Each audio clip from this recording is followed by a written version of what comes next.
Hello voice. போன வீடியோக்கு வந்து நல்ல ரெஸ்பான்ஸ் கொடுத்துருந்தாங்க. எனக்கு தெரிஞ்சிச்சு நெக்ஸ்ட் என்ன ஆக போகுதுன்னு தெரிஞ்சிச்சு. அது ஒன்றும் பிரச்சனை இல்லை. என்னை நம்பி கொஞ்சம் பேர் சப்ஸ்கிரைப் பண்ணியிருக்காங்களே, அவங்களுக்காச்சும் கொஞ்சம் கண்டென்ட் பண்ணோம். ஸோ அதனால தான் இந்த கண்டென்ட். ஸோ என்ன கண்டென்ட் பார்த்தீங்கன்னா, கொஞ்ச நாள் முன்னாடி வந்துட்டு நேஷ்னல் அவார்டு வின்னிங் லிஸ்ட் வந்து கொடுத்துருந்தாங்க. அதில் வந்து தமிழில் வந்து நிறைய கான்ட்ரவர்சி ஆச்சு ஆக்சுவலாக. ஸோ அதை பற்றி தான் நம்ம பேச போகிறோம். அதே மாதிரி இதுக்கு பதில் இந்த ஃபிலிம் வந்து கொடுத்துருக்கலாம் அப்படின்னு சொல்லி என்னோடய பெர்ஸ்பெக்டிவில் வந்து நான் சொல்ல போகிறேன். அவ்வளோதான், ஓகேவா? பட் ஆனால் இது வந்து காமெடியாக சொல்ல முடியுமா எனக்கு தெரில. ஆனால் ட்ரை பண்ணுறேன் ஆக்சுவலாக. ஸோ ஃபஸ்ட்டு ஒன் என்னென்னு பார்த்தீங்கன்னா வந்துட்டு, சரி ஃபஸ்ட் எடுத்தோடனே என் தலைவன் நடிக்கிறாரு. பட் ஆனால் இருந்தாலும் சொல்கிறேன். ஃபஸ்ட் ஒன் பார்த்திங்கன்னா வந்து ராயன். நான் வந்து ராயனுக்கு வந்து பெஸ்ட்டு ஃபியூச்சரிங் மூவி வந்து கொடுத்தாங்க. நான் இல்லைன்னு சொல்லலை. பட் ஆனால் இருந்தாலும் அதை தாண்டி நல்ல மூவிஸ்லாம் வந்துச்சு. ஈவன் தனுஷே வந்து அவரே சொல்கிறாரா? Very good, very good, brilliant. இந்த மாதிரி வந்து மகாராஜா, அதே மாதிரி வந்து மெய்யழகன், அந்த மாதிரி வந்து நிறைய மூவிஸ் வந்துச்சு. பட் ஆனால் எனக்கு தான் கொடுத்தாங்க. பட் அப்போ வந்துட்டு எனக்கு வந்து வட சென்னைக்கும் கர்நாடகாலாம் கொடுக்கலையா, அப்போ வந்து யாருமே கேட்கலையா அப்படின்னு சொல்லியிருந்தாங்க.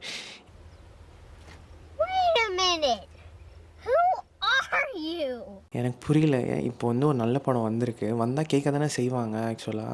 ஸோ அதுதான் நானும் சொல்கிறேன். இந்த மாதிரி வந்துட்டு ஏன் நான் வந்து ராயனுக்கு வேணாம் அப்படின்னு சொல்கிறேன்னா வந்துட்டு, மூவி வந்து நல்ல மூவி தான். பட் ஆனால் சூப்பர் பிளாக் பஸ்டர் ஹிட்டு அந்த மாதிரிலாம் சொல்லலை. பட் மூவி நல்ல மூவி. அவர் வந்து அவர் வந்து டைரக்ட் பண்ணது வந்து ரொம்ப சூப்பர். நான் இல்லைனே சொல்லலை, நல்லா வந்து டெலிவர் பண்ணியிருந்தேன். பட் அவன் போய் சொல்கிறான் ரெஃப்ரி, அவன் போய் சொல்கிறான். அது மிகவும் ஆபத்தான. ஆனால் இருந்தாலும் எனக்கு தெரிஞ்சு வந்துட்டு யாருக்கு இது வந்து கொடுத்துருக்கலாம் அப்படின்னு பார்த்தீங்கன்னா வந்து மெய்யழகனுக்கு கொடுத்துருக்கலாம். ஏன் வந்து மெய்யழகனுக்கு கொடுத்துருக்கலாம் அப்படின்னு நான் சொல்கிறேன்னா, இப்போ பிரேம்குமார் மூவிஸ்லாம் பார்த்துக்கிட்டிங்களா, 96 இருந்தாலும் சரி, மெய்யழகனாக இருந்தாலும் சரி, எல்லாமே வந்துட்டு ஒரு ரிஸ்கியான ஸ்கிரிப்ட். இதில் என்னடா ரிஸ்கியாக இருக்குது? ஏன்னா அது ஃபுல்லாக வந்து ட்ரமாட்டிக்காக தான் இருக்க போகுது. ஏன்னா ஒரு த்ரில்லரும் இருக்காது, மேக்ஸிமம் வந்துட்டு நிறைய சாங்ஸும் இருக்காது. அதுவும் இல்லாமல் ஹீரோயினுக்கு ரோல்ஸ்லாம் கொஞ்சம் வந்து கம்மியாக தான் இருந்தது மெய்யழகனில் ஆக்சுவலி. அதே மாதிரி நீங்கள் மெய்யழகனும் எடுத்துட்டிங்கன்னா 96 எடுத்துட்டாலுமே ஒரு லைன் தாண்டிட்டோன்னா அது வந்து வேறு மாதிரியான மூவியாக எடுத்துகிட்டு போயிடுவாங்க. இதில் 96 இருந்தாலும் சரி, மெய்யழகனும் சரி, மெய்யழகன்லாம் வந்துட்டு ஒரு லைன் தாண்டி ஓவராக போயிட்டாங்கன்னா. Thank you for Good morning. Morning to you. Why are you gay? Who says I'm gay? சொல்ல தேவையில்லை, அது வேறு மூவியாக போகும். ஸோ அந்த அளவுக்கான மூவி வந்து டெலிவர் பண்ணிவிட்டு அந்த மூவி வந்து வெறும் ஸ்பெஷல் மென்ஷன் மட்டும் பண்ணியிருந்தாங்க அப்படின்னு சொல்லும் போது கொஞ்சம் கஷ்டமாக தான் இருந்தது. அதை தாண்டி வந்து ராயன் மூவி எடுத்துட்டிங்கன்னா வந்துட்டு, ராயன் மூவியில் யாருமே வந்துட்டு 4 மணிக்கு வந்து ஃபாஸ்ட் ஃபுட் யாரும் ஓப்பன் பண்ண மாட்டானுங்க. அந்த மாதிரி கொஞ்சம் சீன்ஸ்லாம் வந்து கொஞ்சம் மிஸ்டேக்காக இருந்துச்சு. அவரோட மூவி தான், நான் இல்லைன்னு சொல்லலை. பட் ஆனால் இருந்தாலும் சில ஃபேக்ட்ஸ்லாம் அக்செப்ட் பண்ணிக்கணும்ல, மிஸ்டேக்ஸ் இருக்குது அப்படின்னு சொல்லிட்டு. ஏன்னா என்னை பொறுத்த வரைக்கும் ராயன் மூவி வந்துட்டு எனக்கும் அதுக்கும் கனெக்ட் ஆகலன்னு தான் சொல்ல முடியும். மூவி வைஸ் நல்லா இருந்தது, நல்ல கமர்ஷியல் மூவி, நான் இல்லைனே சொல்லலை. பட் ஆனால் அதை தாண்டி எனக்கு வந்து மெய்யழகன் பிடிச்சிருந்தது. ஸோ நான் வந்து மெய்யழகன் சொல்கிறேன். ஏன் வந்து மகாராஜா இல்லை அப்படின்னு சொல்லும்போது, எல்லாருக்குமே தெரியும் மகாராஜா வந்து ஒரு லைன் ஓல்டு பாய்லேருந்து சொல்லி இன்ஸ்பயர் பண்ணி எடுத்த மூவி தான். பட் ஆனால் இருந்தாலும் அதை டெலிவர் பண்ணுறது வந்து செம்ம டிஃப்ரெண்ட்டாக இருந்தது. நீங்கள் ஓல்டு பாய் எடுத்து பார்த்தாலும் சரி, மகாராஜா எடுத்து பார்த்தாலும் சரி, ரொம்ப பெரிய ரெண்டுமே வேறு டிஃப்ரெண்ட்டான மூவி தான். பட் ஆனால் இருந்தாலுமே வந்து ஒரே ஒரு லைன் தான் வந்துட்டு இன்ஸ்பயர் பண்ணி எடுத்திருப்பாங்க மகாராஜா. ஆக்சுவலாக சூப்பராக இருக்கும், அதை பார்க்கலாம். ரெண்டாவது வந்து என்னென்னா வந்துட்டு பெஸ்ட்டு டேரக்டர். இப்போ எனக்கு சில விஷயம் என்ன ஆயிடுதுன்னா வந்துட்டு ஒரு பேட்டர்னாக ஃபாலோ பண்ணுறாங்க அப்படின்னும் எனக்கு தோணுது. இப்போது நீங்கள் அமரன் எடுத்துக்கிட்டாலும் சரி, கேப்டன் மில்லர் எடுத்துக்கிட்டாலும் சரி, எனக்கு தெரிஞ்சு இந்த 2 மூவியை தாண்டி இன்னும் 4-5 மூவிலாம் வந்து வேறு இண்டஸ்ட்ரியிலையும் சூப்பராக இருந்தது ஆக்சுவலாக. இப்போது கேப்டன் மில்லருக்கும் வந்து பெஸ்ட்டு சோஷியல் என்விரான்மெண்ட் சொல்லி அந்த மூவி வந்து கொடுத்துருந்தாங்க. அதே மாதிரி பெஸ்ட்டு டேரக்டர் வந்து அமரன் மூவியோட டேரக்டர் தான். நான் ஏன் வந்து அமரன் மூவியும் கேப்டன் மில்லரும் இப்போ ஏன் மென்ஷன் பண்ணேன்னா, ஏன்னா ரீசெண்ட் டேஸில் வந்துட்டு இப்போது கொஞ்சம் சில விஷயத்துக்கு முட்டு கொடுத்தாலே வந்து மூவி வந்துட்டு அவார்டு கொடுத்துட்றாங்க. அது ஏன்னே எனக்கு தெரியல. இப்போ அமரன் பார்த்திங்கன்னா பயோகிராஃபி தான், நான் இல்லைன்னு சொல்லலை. ஒரு மிலிட்ரி பர்சன் சாக்ரிஃபைஸ் பண்ணியிருக்காரு, அது எல்லாமே ஓகே. இப்போ கேப்டன் மில்லரும் பார்த்தாலும் வந்துட்டு இந்தியா விசஸ் பிரிட்டிஷ் அது தான் இது இந்த பேட்டர்ன்லேயே வந்தால் நெக்ஸ்ட்டு மூவி என்ன மூவி நேஷ்னல் அவார்டு வாங்கும் அப்படின்னு நம்மளுக்கு தெரியும்.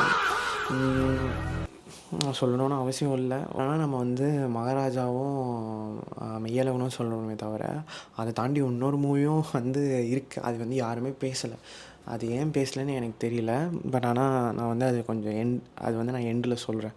ஸோ அதுக்கப்புறமா இந்த அவார்டு வந்து எனக்கு இன்னொரு அவார்டு என்னென்னா வந்துட்டு இந்த பெஸ்ட்டு காஸ்டியூம் அப்படின்னு சொல்லிட்டு ஒரு அவார்டு இருக்குது. ஆமாம், அந்த மாதிரி ஒரு அவார்டு இருக்குது. அது என்ன படம்னு பார்த்தீங்கன்னா புஷ்பா 2 தான் ஆக்சுவலி.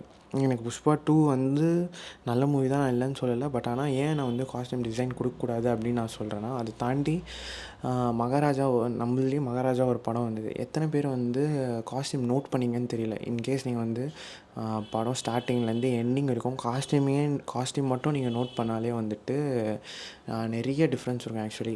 விஜய் சேதுபதி ஸ்டார்டிங்லேருந்து எண்டிங்கில் வந்து காஸ்டியூம் வந்து சேஞ்ச் ஆகிட்டே இருக்கும். அவரோட ட்ரெஸ் வந்துட்டு அது வந்து ஸ்டோரி வைஸ் சேஞ்ச் ஆகிட்டே இருக்கும். இப்போ வந்து நான் சொன்னால் அது வந்து ரிவீல் பண்ணுற மாதிரி ஆகிடும். நீங்களே வேணால் வந்து போய் வந்து செக் பண்ணி பாருங்கள். ஸ்டார்டிங்லேருந்து எண்டிங் வரைக்கும் எப்படி வந்து சேஞ்ச் ஆகிட்டு இருக்குது காஸ்டியூம். அது வந்து ஹீரோக்கும் சரி வில்லனுக்கும் சரி. இதே நான் வந்து சொல்கிறேன்னா சில விஷயம் ஆர்ட்டுன்னு சொல்கிறீங்க. இப்போது டான்ஸிங்காக இருக்கட்டும், பெயிண்டிங்காக இருக்கட்டும், இல்லைன்னா வந்துட்டு மூவியாக இருக்கட்டும். ஸோ ஒரு ஸ்டோரியை வந்து ட்ரெஸ்ஸிங்கில் சொல்கிறதுலாம் வந்து ஒரு காஸ்டியூமில் சொல்கிறதுலாம் வந்து ஒரு பெரிய விஷயம் எனக்கு தெரிஞ்சு. ஸோ எனக்கு தெரிஞ்சு மகாராஜா கொடுத்துருவாங்க அப்படின்னு நான் நினைக்கிறேன். இந்த ஒரே ஒரு மூவி வந்துட்டு நம்ம எதுலேயுமே ஸ்பெஷல் மென்ஷனே பண்ணல. ஸ்பெஷலாக அந்த மூவி வந்து எதுலேயுமே வந்து மென்ஷன் பண்ணல ஆக்சுவலாக. அது என்ன மூவின்னு பார்த்தீங்கன்னா வந்து மஞ்சுமல் பாய்ஸ் தான். செம்ம ஷாக்கிங்காக இருக்கும். என்னடா இது மஞ்சுமல் பாய்ஸ் வந்து எதுலேயுமே மென்ஷன் பண்ணலையா அப்படின்னு கேட்கும்போது எதுலேயுமே மென்ஷன் பண்ணல. ஆக்சுவலாக மஞ்சுமல் பாய்ஸ் வந்துட்டு செம்ம சூப்பரான படம். அதுவும் இல்லாமல் வந்து கேரளா சைட்லேருந்து வந்து தமிழ் ஆடியன்ஸை வந்து அட்ராக்ட் பண்ணி கலெக்ஷன் வைஸ் இருந்தாலும் சரி, ஸ்டோரி வைஸ் இருந்தாலும் சரி, எல்லாரையுமே வந்து வியந்து பார்க்க வச்சது வந்து மஞ்சுமல் பாய்ஸ் தான் ஆக்சுவலாக. அதுவும் இல்லாமல் மஞ்சுமல் பாய்ஸ் வந்த அப்புறமா தான் தமிழ் ஆடியன்ஸுக்கு வந்து ஓகே கேரளா சைடும் இந்த மாதிரியான மூவிஸ்லாம் எடுக்கிறாங்க அப்படின்னு சொல்லி நிறைய மூவிஸ் வந்து சர்ச் பண்ணி ஆக்சுவலாக பார்க்க ஆரம்பித்தோம். ஸோ அது ஒன்று இருக்குது. ஸோ அதனால எனக்கு தெரிஞ்சு ரொம்ப ரெக்ரெட் பண்ண வேண்டிய விஷயம் என்னென்னா மஞ்சுமல் பாய்ஸ்க்கு வந்து கொடுக்காதது தான். அதுவும் இல்லாமல் எனக்கு தெரியும் ஏன் வந்து ராயன் படம் கொடுத்தாங்கன்னு எனக்கு தெரியும். ஏன்னா நம்ம சைடில் இருந்து யார் போனாங்கன்னு சொல்லணுன்னு அவசியம் இல்லை. சரி விடுங்க, சொன்னால் நம்மளை தான் அடிப்பாங்க. அதை தாண்டி வந்துட்டு சரி நீங்கள் கேட்கலாம் நெக்ஸ்ட் டைம் வந்து யாரை வந்து அனுப்பலாம் அப்படின்னு சொல்லிட்டு. நீங்கள் என்ன கேட்டிங்கன்னா நெக்ஸ்ட் டைம் வந்து வினோத் அனுப்பிச்சிடலாம். ஏன்னா வந்துட்டு ரீசன்ட் டைம்ஸில் ஜனநாயகன் அப்புறமா வந்துட்டு ரொம்ப ஓப்பனாக சொல்லிடுறாரு. நேம் மென்ஷன் பண்ணலனாலுமே ரொம்ப ஓப்பனாக சொல்ல யார் சொல்ல நம்மளுக்கு எல்லாருமே தெரியும். அன்பானவர்கள். ஏன்னா தப்பு பண்ணால் கூட பாவம் பல பேரை மன்னிச்சு மக்கள்கிட்ட எனக்கு எப்பவுமே இது கேள்வி பதிலாக மக்கள்கிட்ட எனக்கு ரொம்ப சர்ப்ரைசிங் ஃபேக்டராக இருக்கிறது, ஒருத்தர்கிட்ட ஒரு 1000 கோடி ரூபா சொத்து இருக்கும். அவர் ஒரு ஸ்டேஜ் மேலே ஏறி நான் கஷ்டப்படுறேன் அப்படின்னு ஒன்று பேசுவார். எல்லாருமே தெரியும். ஸோ அது சொல்லும் போதெல்லாம் ஓகே பரவாயில்லையே இவ்வளோ பயமே இல்லாமல் ரொம்ப டிரான்ஸ்பரண்ட்டாக இருக்காரு அப்படின்னு சொல்லிட்டு நம்மளுக்கு தோணும். அதை தாண்டி லாஸ்ட்டில் வந்து வினோத் சொன்ன மாதிரி தான் வந்து கடைசி விவசாயின்னு ஒரு படம் வருது, வாரிசு துணிவுன்னு ஒரு படம் வருது. 1 மணி ஷோவுக்கு 500 ரூபா 1000 ரூபா கொடுத்து பார்க்குறதுக்கு எவ்வளோ பேர் போனீங்களோ அதே கூட்டம் கடைசி விவசாயிக்கும் போயிருந்துன்னா நாங்கள் சமரசம் பண்ணிக்க வேண்டிய அளவு வந்து அதான் ஜனங்க எதை கொண்டாடுறாங்களோ அதை உற்பத்தி பண்ணுறதுக்கு வியாபாரம் ஒருபோதும் தயங்காது. ஸோ நீங்கள் உண்மையை கொண்டாடினீங்கன்னா உண்மையும், பொய்யை கொண்டாடினீங்கன்னா பொய்யையும் உற்பத்தி பண்ணுறது பிஸ்னஸ்மேன்ஸ்க்கு வந்து ஈஸி. ஸோ அது மக்கள்கிட்ட தான் இருக்குது. கிரியேட்டர்ஸ்க்கான ஸ்பேஸை வந்து மக்கள் தான் கொடுக்கணும்னு நினைக்கிறேன் நான். அவ்வளோதான் எனக்கு தெரிஞ்ச இந்த வீடியோவில் நான் என்ன சொல்ல வந்தாலும் நான் முடிச்சிட்டேன். மேபி நெக்ஸ்ட் வீடியோவில் நம்ம வந்து பார்ப்போம். நம்ம